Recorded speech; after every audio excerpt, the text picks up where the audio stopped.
Bismillahirrahmanirrahim. Assalamualaikum warahmatullahi wabarakatuh.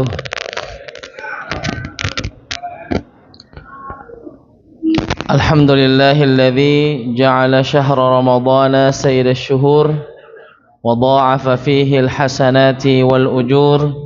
Arsalan nabiyya sallallahu alaihi wasallam bil huda wan nur wa ala alihi wa ashabihi wa man tabi'ahum bi ihsanin ila yaumin nusyur. Amma ba'd. Hadirin dan hadirat, bapak-bapak dan ibu-ibu kaum muslimin yang sama-sama berbahagia. Alhamdulillah, di malam hari yang berbahagia ini, pada malam Ahad tanggal 9 dari bulan suci Ramadan tahun 1446 Hijriyah, dengan izin Allah Subhanahu wa taala dan taufiknya, kita bisa hadir untuk sama-sama melanjutkan kegiatan kita dalam program cerdas ceramah Ramadan berseri dalam tema Asmaul Husna, menyelami makna nama-nama Allah Subhanahu wa taala yang maha indah.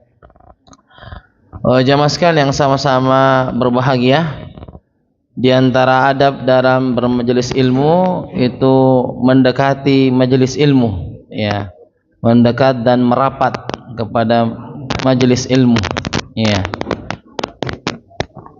Yang sandar itu orang tua, ya. Kasih tolak angin dulu sama minyak kayu putih.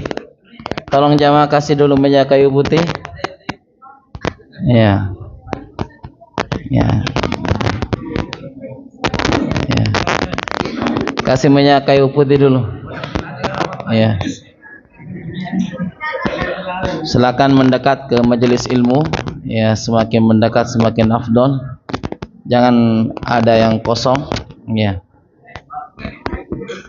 Ya. Baik. Tentunya beda, ya, penuntut ilmu dengan yang bukan penuntut ilmu. Penuntut ilmu itu tahu, ya, keadaan-keadaan, adab-adab bermajelis. Adapun bukan penuntut ilmu, ya, hadir pun itu sudah bersyukur, ya. Tapi kalau penuntut ilmu bukan hanya hadir, tetapi dia harus memperhatikan adab-adab yang dia harus kerjakan, yang ketika dia bermajelis ilmu tentunya, ya, dia menjaga adab-adab dalam bermajelis. Karena ini tentunya untuk meraih ridha Allah Subhanahu wa taala. Ya, jadi yang biasa sandar itu, ya, orang tua, ya. Kasih minyak kayu putih, ya. Nah, ibu-ibu juga di belakang, ya, apalagi kalau ada es buahnya, ya. Ya, sampai ya makan, ya, sambil makan dalam bermajelis ilmu itu tentunya sesuatu yang tidak baik diterapkan, ya. Apalagi kita adalah orang-orang yang menjunjung tinggi Al-Quran dan Sunnah Rasulullah Sallallahu Alaihi Wasallam. Baik, jamaah sekalian yang sama-sama berbahagia, pada pertemuan kita yang terakhir telah kita sebutkan dua nama Allah Subhanahu wa taala yang maha mulia, yaitu Al-Awwal wal Akhir. Dialah Allah yang maha awal dan dialah Allah yang maha akhir. Dialah Allah yang maha awal itu adalah laisa qablahu syai', yaitu tidak ada sesuatu yang mendahului Allah Subhanahu wa taala. Dan ini hanya sekali disebutkan di dalam Al-Qur'an. Di surah apa? Al-Hadid ayat keempat atau kelima? 4 atau 5? 3. Ya, ahsantum. Ayat ketiga. Kemudian disebutkan Al-Akhir juga demikian, hanya sekali disebutkan di dalam Al-Quran, dan artinya laisa ba'dahu syai', yaitu tidak ada sesuatu setelah Allah Subhanahu wa ta'ala.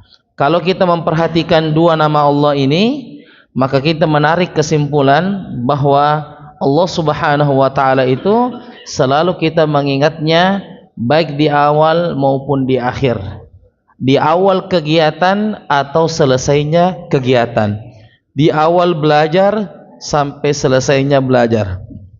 di awal kehidupan sampai selesainya kehidupan. Man kana akhiru kalamihi la ilaha illallah dakhalal jannah.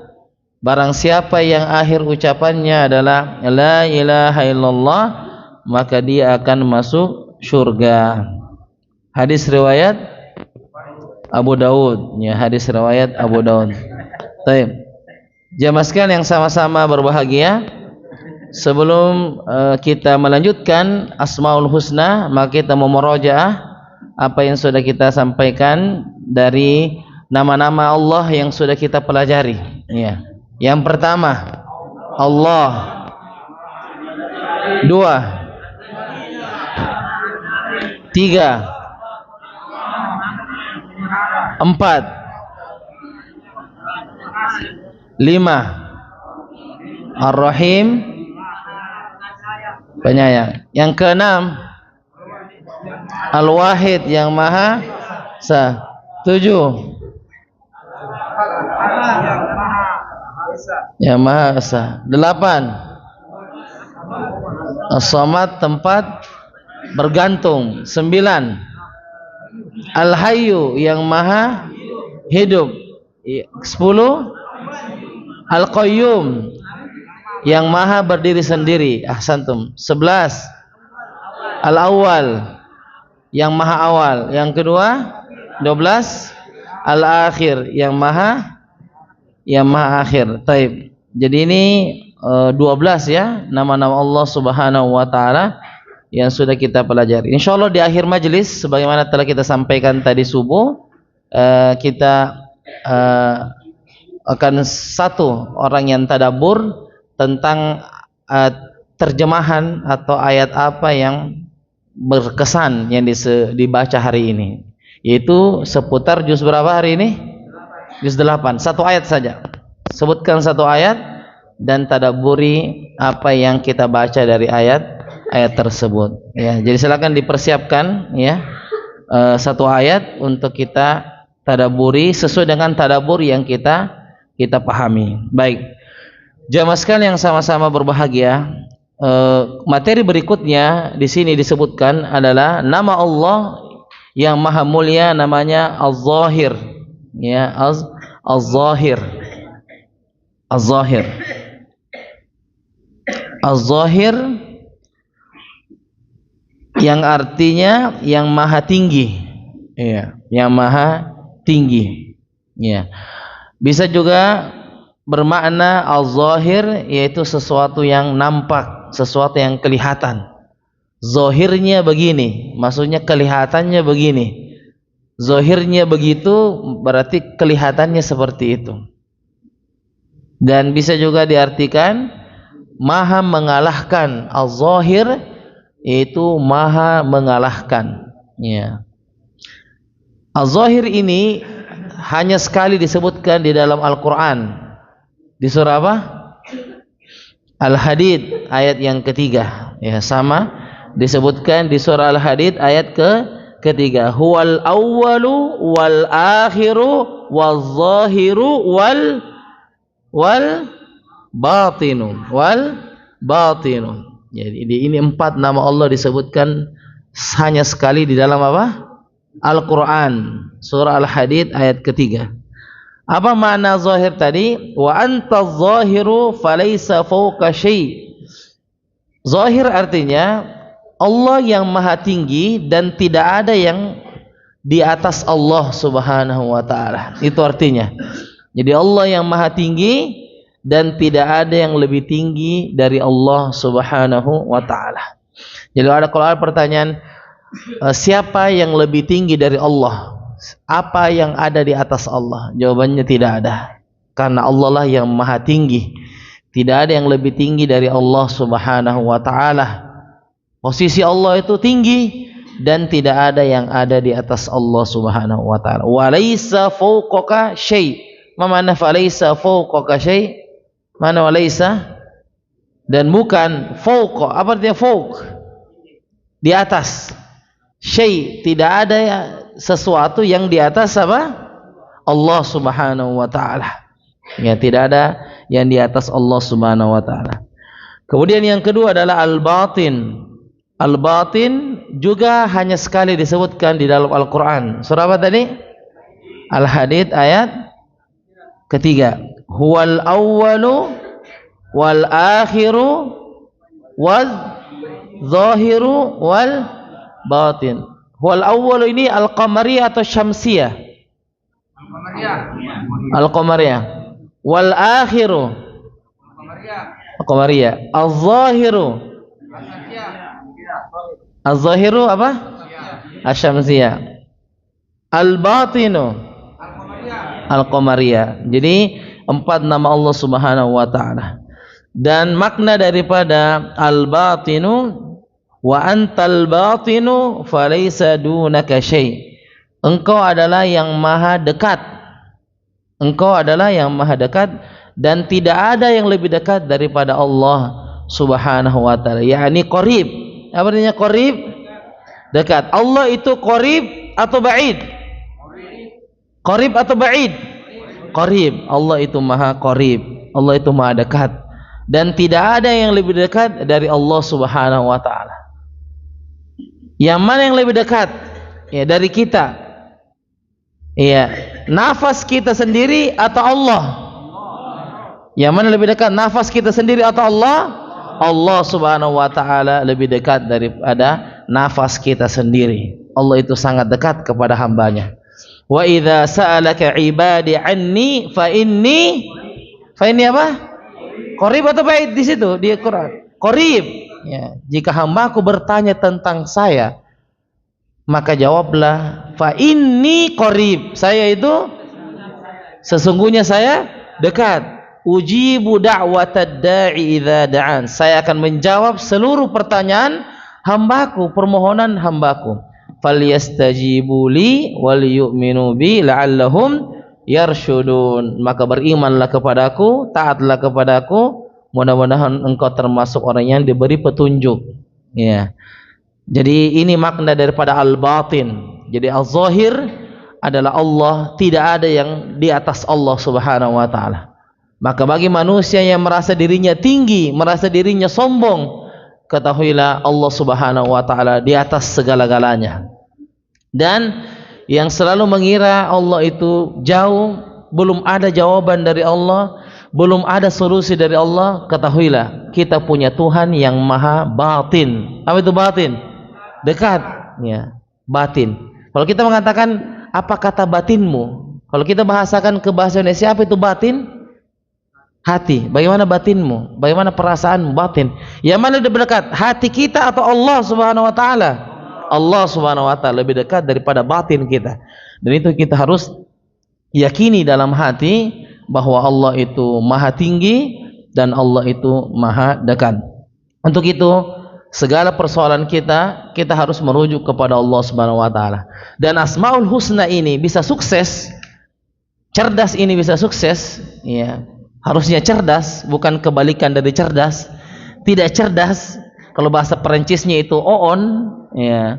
Kita harus cerdas bagaimana kita sering menyebutkan nama Allah dalam kehidupan sehari-hari kita. Hari ini di rumah kita berapa kali kita sebut nama Allah? Apakah kita waktu buka puasa tadi sempat menyebut nama Allah? Hadza min indillah, ini semua datang dari Allah, bukan dari donatur. Semua ini datang dari siapa? Allah Subhanahu wa taala. Ya, datang dari Allah Subhanahu wa taala. Jadi tentunya kita selalu berbaik sangka kepada Allah. Allah itu qarib, Allah itu qarib, Allah itu qarib, Allah itu dekat. Maka harus kita menjadikan Asmaul Husna ini dalam kehidupan kita. Di rumah itu harus sering disebut nama Allah. Sedikit-sedikit, ya, ya rahmakallah. Sedikit-sedikit kita mengatakan ini dari Allah, bersyukur nak, ini dari Allah, ini bakso bakar ini dari Allah, ya, ini es dawet ini dari Allah, jalan Kitty ini dari Allah, Hello Kitty ini juga dari, kan jalan Kitty, ya. Jadi semuanya dari Allah Subhanahu wa taala. Hadza min indillah. Ketika Maryam ditanya, ketika Maryam mendapatkan buah-buahan yang mana buah-buahan itu tidak ada di zaman itu, Qalat anna laki hadza? Wahai Maryam, dari mana kamu dapat ini? Qalat huwa min indillah. Sesungguhnya ini buah-buahan datang dari Allah Subhanahu wa taala. Jadi harus kita sering sebut nama Allah di rumah kita. Jangan gara-gara siapa yang ini, dari mana ini makanan? Anak kita bertanya, dari mana ini semangka? Bilang dari saya nak, dari kebun tadi. Coba ubah. Ini datang dari Allah Subhanahu wa taala. Harus diubah. Dari mana ini Pak? Dari mana ini bawang merah, bawang putih? Siapa yang ini? Dari Allah nak. Ya, ini dari Allah. Jadi harus sering-sering disebut nama Allah di rumah kita. Itu menjadi sukses Asmaul Husna kita kalau Allah yang sering disebut namanya. Jadi jangan menyebutkan saya, dan saya. Tapi kita harus menyebutkan Allah, dan Allah Subhanahu wa taala.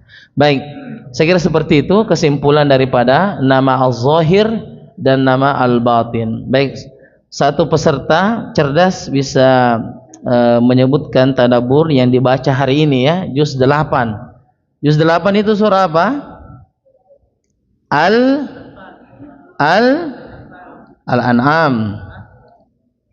Al-An'am saja? Apakah Al-An'am saja? Dan juga Al-A'raf saja? Dua surah ya? Al-An'am dan Al-A'raf. Ya, silakan. Satu orang ya, betul. Al-An'am dan Al-A'raf. Silakan disebutkan ayat berapa yang dibaca hari ini. Yang merasa sudah baca ya, yang belum baca jangan dulu. Yang merasa sudah baca hari ini ayat berapa? Kemudian disebutkan tadabburnya ya, apa yang bisa dipetik dari ayat tadi. Ya, atau yang sandar saja ditunjuk. Ya. Siapa ibu-ibu yang sandar di belakang itu yang tadabbur? Ada yang sandar ibu-ibu di belakang? Sudah dikasih minyak kayu putih? Tahu. Siapa?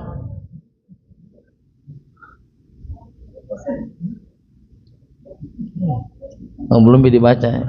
Yang sudah baca tadi ayat apa, juz ke-8, satu ayat. Ya. Tafadhol, ahsantum.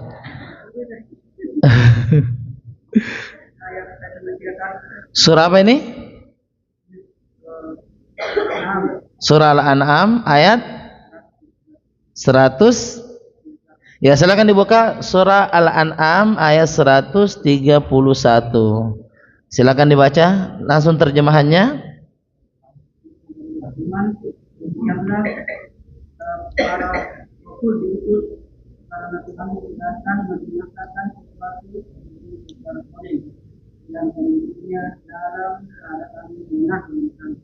Ya.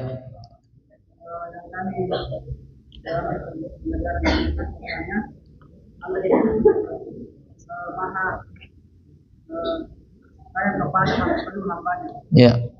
Kemudian dia tidak akan memperoleh seseorang, tidak akan kepada satu musibah yang membuat dirinya dan dia belum mengetahuinya.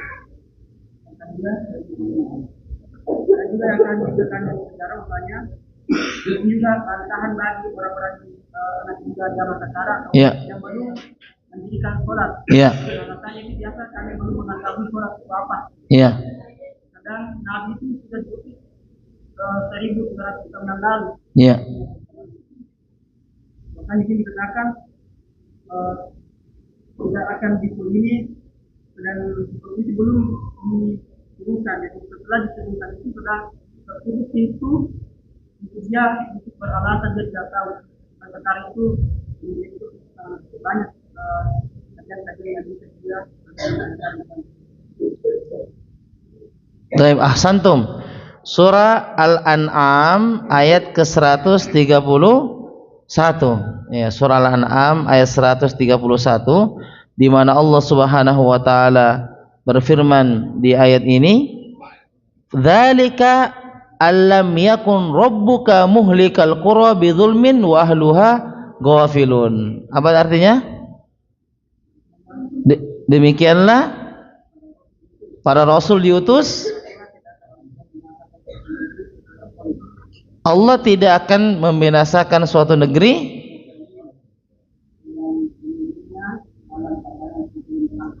ya secara zalim padahal penduduknya belum tahu. Ya, langsung dilihat ayatnya ya. Sudah lihat ayatnya semua? Al-An'am ayat 131. Jadi pelajarannya tadi, tadaburnya adalah Allah tidak akan menzolimi hambanya dalam keadaan hambanya belum tahu. Ya. Tidak ada alasan Allah mengazab hambanya yang mana hamba itu betul-betul nol. Dia memang tidak tahu. Rabbana la tu'akhidna in nasina aw akhtana. Ya Allah, jangan engkau azab kami sementara kami tidak tahu atau lupa. Ya. Jadi Allah tidak akan menzolimi hambanya karena hamba tersebut tidak tahu. Jadi ketidaktahuan itu mengeluarkan daripada siksa. Ketidaktahuan mengeluarkan daripada siksa. Kemudian tadi disebutkan ini bantahan kepada anak-anak muda yang beralasan dia tidak sholat karena belum tahu. Itu bukan namanya tidak tahu, hanya tidak mau tahu. Dia tidak mau tahu. Kita ini bukan hidup di zaman purba ya. Semua medsos terbuka, video-video kajian terbuka lebar. Jadi ini bukan alasan untuk kita tidak mencari tahu. Jadi dia akan dipertanyakan oleh Allah. Ketidaktahuannya dia justru akan diazab karena dia sebenarnya menghindar daripada ilmu. Ya. Makanya ada orang mengatakan saya tidak mau banyak belajar. Kenapa? Kalau banyak ditahu nanti banyak yang tidak dikerja. Jadi sekalian tidak usah ditahu. Ya begitu ya. Ini syubhat. Apa namanya ini? Syubhat. Dia menghindar di satu lubang, tapi sayangnya dia jatuh di lubang yang lain. Apa hukum menuntut ilmu? Sunnah atau makruh? Sunnah atau makruh? Dalilnya? Dalilnya? Abata. Ibu. Semuanya. Abata. Kulli muslim. Artinya ilmu wajib bagi setiap muslim. Hadis riwayat Ibnu Majah. Hadis riwayat Ibnu Majah. Jadi ini sini mengajarkan kepada kita bahwasanya menuntut ilmu wajib. Dengan mengatakan saya tidak mau belajar, semakin banyak nanti ditahu, semakin banyak kita tidak mau kita kerjakan. Semakin banyak ditahu, semakin banyak nanti pertanggungjawaban. Jadi sekalian tidak belajar. Justru dia jatuh di lubang yang besar. Dan lubang besar itu adalah lubang kejahilan. Bukankah kejahilan itu adalah perbuatan yang diingkari oleh Allah Subhanahu wa taala. Jadi menuntut ilmu adalah kewajiban. Apa yang sudah kita tahu kerjakan kalau dia perintah, dan kalau dia larangan kita berusaha untuk meninggalkannya. Fattaqullaha mastata'tum. Bertakwalah kepada Allah dimanapun atau sesuai dengan kemampuan kita. Jazakumullah khair. Jadi insyaallah siapkan ya tadaburnya untuk besok ya. Insyaallah ibu-ibu ya, mudah-mudahan besok gilirannya ibu-ibu. Keluarkan tadaburnya, keluarkan tafsir Ibnu Katsir, Imam Qurtubi, semua imam di situ. Imam Masbuk juga enggak apa-apa. Iya, kasih keluar. Imam Masbuk, imam ini. Iya. Jadi ibu-ibu bisa kasihkan tadabur. Tapi tadabur yang paling bagus bapak-bapak sekalian, ibu-ibu sekalian adalah tadabur di luar nulur. Coba sebutkan tadabur yang di luar nulur. Apa maksudnya ini tadabur di luar nulur? Itu dia tadaburnya seakan-akan tidak ada di ayat itu. Maksudnya dia nyebrang di planet lain, tapi nyambung. Nah itu ya. Jadi tadabur yang paling mantap nanti seakan-akan dia mengucapkan tadaburnya bukan ayat itu, tapi ada nyambungnya. Nah itu. Jadi kami berusaha menyampaikan ke jamaah, tolong tadaburnya yang di luar nulur. Ya, di luar nulur ya. Contohkan yang di dalam nulur itu mengatakan sesungguhnya orang-orang beriman akan masuk surga, di bawahnya mengalir air sungai-sungai yang mengalir. Tadaburnya apa? Bahwa mari kita menjadi orang beriman, karena orang beriman itu mendapatkan pahala surga. Itu mudah. Tapi kasih yang di luar nulur. Contoh di luar nulur misalnya ya, betapa indahnya sungai-sungai itu. Karena sungai itu dijadikan sebagai apa? Makhluk Allah yang ada di surga. Ya, kayak begitulah. Artinya seperti tidak ada di ayat itu. Jadi coba ya, tadabbur yang hebat adalah di luar nulur, seperti tidak ada di ayat itu. Tapi kalau seperti tadi, itu mudah ditebak. Tapi ini memang susah ditebak. Ini lari kemana ini? Ujung-ujung di ayat yang lain ditarbur ini. Bukan itu. Dia tadabbur Al-Baqarah larinya ke Ali Imran. Salah. Tetap Al-Baqarah. Cuma tidak seperti teks ayatnya. Paham maksudnya ini ya, di luar nulur ya? Ya, jadi kami menunggu tadabbur di luar nulur. Apalagi sudah S2, S2 itu sudah beda with tadabburnya, ya. Apalagi Stonton dan Esteller, ya. Jadi tolong ibu-ibu juga tadabbur di luar nulur. Saya kira banyak ibu-ibu yang masuk di grup Karoma kasih tadabbur yang di luar nulur. Kalau yang sesuai dengan teks ayat itu mudah ditebak. Tapi memang yang, ini kayaknya dari mana dapat ini, planet Mars kah, planet Saturnus kah, atau Uranus kah, ini dia dapat dari mana ini? Ya, jadi intinya seperti itu. Ya, saya kira dipahami seperti itu. Kita tunggu besok tadabbur juz berapa nih? Juz 9. Ingat, tadabbur di luar nulur, insyaallah. Jazakumullah khair atas perhatiannya, mudah-mudahan bermanfaat. Kita tutup dengan doa kafaratul majelis. Subhanakallahumma bihamdik, asyhadu an la ilaha illa anta astaghfiruka wa atubu ilaik. Walhamdulillahi rabbil alamin.